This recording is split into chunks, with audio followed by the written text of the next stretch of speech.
religious influences on moral behavior are fast losing their grip on society, and a strong urge for liberation from religious obligations is set in motion, which is gaining momentum today. Yet there is also panic born out of the growing lack of security and disorderliness resulting directly from the new trends to disregard religious and ethical teachings. Belief in a living God who has shaped not only the destiny of human beings but also had a right to determine the patterns of their day-to-day life is rapidly eroding. Christianity, being the most predominant religion of the West, had till the turn of the century a strong and effective hold on the moral behavior of its adherents in the West. Alas, not so anymore.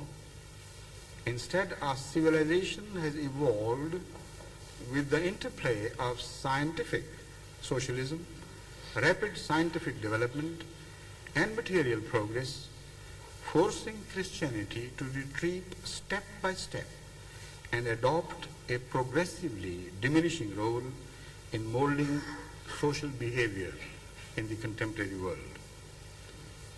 Moral behavior, therefore, in the West today is as little or as much Christian in its character as the moral behavior today is in most Muslim countries. The same, unfortunately, is the state of affairs everywhere else.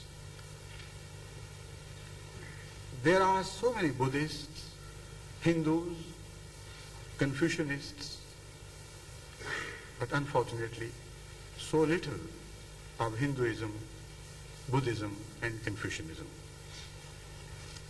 Water everywhere, but not a drop to drink. In religious or traditional codes of ethics, if religious or traditional codes of ethics are wanting in a society, if morality has lost all relevance to a generation which no longer blindly accepts its traditional heritage as sound and valid, such a generation is bound to pass through a critical transitional period of void and emptiness. This in turn would generate a new urge for inquiry.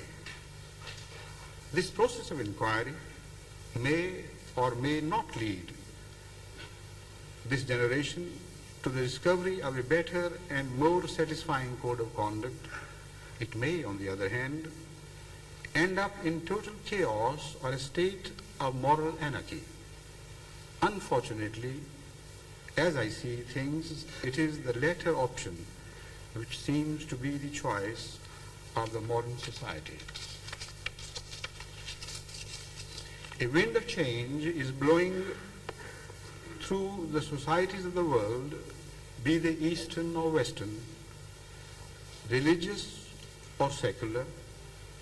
Alas, it is an evil wind which is polluting the entire world climate. The modern world seems to be far more aware and conscious of the rising level of pollution in the material atmosphere than the rapidly rising level of pollution in our social environment. The Holy Quran, declaring this state of affairs, expounds, "Wal asri innal insana lafi khusr illa alladhina amanu wa amilu salihati wa tawasaw bil haqqi wa tawasaw bis sabr." We bring to witness that age when man as a whole would be at loss, except for those few who believe and do good deeds and admonish others with truth to be true. Admonish others with patience to be patient.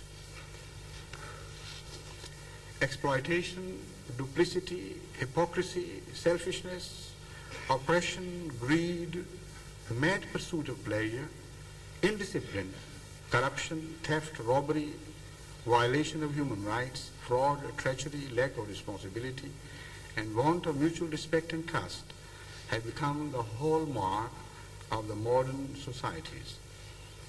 It would be wrong to say that these threatening signs of human failings were absent in the past ages. In fact, many a civilization in the past had also suffered from such maladies before their chapters in the book of human history came to a tragic close. Again, it would be wrong to single out any particular region of the world which has been particularly beset by moral evils.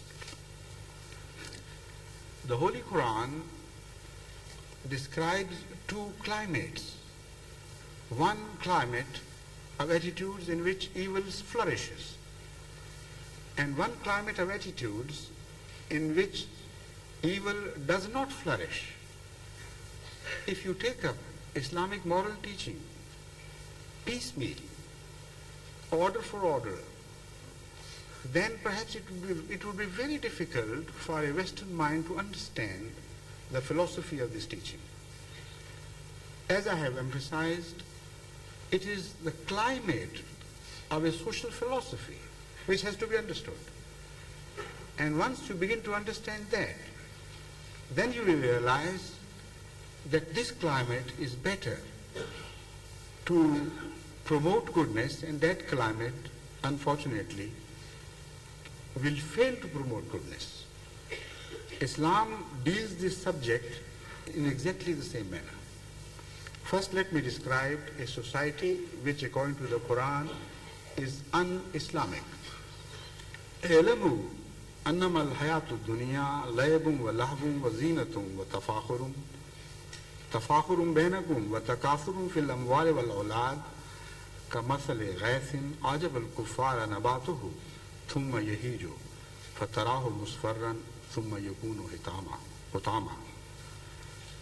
Know that the life of this world is only a sport and a pastime and an adornment and a source of boasting among yourselves and of rivalry in multiplying riches and children.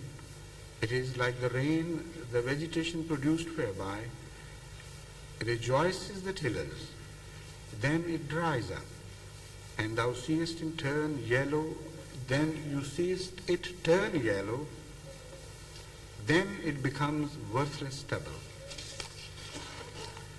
Then again, the Holy Quran describes the same climate as وَالَّذِينَ كَفَرُوا أَعْمَالُهُمْ كَسَرَابٍ بِقِيَّةٍ يَحْسَبُهُ الزَّمَانُ مَاءً حَتَّى إِذَا جَاءَ لَمْ يَجِدْهُ شَيْءٌ وَوَجَدَ اللَّهَ عِندَهُ فَوَفَّاهُ حِسَابًا.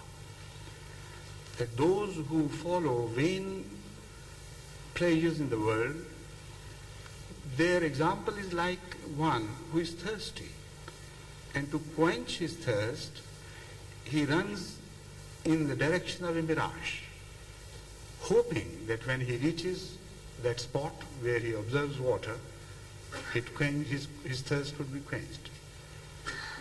The Holy Quran paints the image of an ever faster running away mirage, and the spot which he notices when he reaches there, he doesn't find water, but punishment. So the vain pursuits of this life are to be compared with an ideology which declares that life is not the end all and be all of things. Life here, but there is a life to come. And a social order must be carved in view of both together in a larger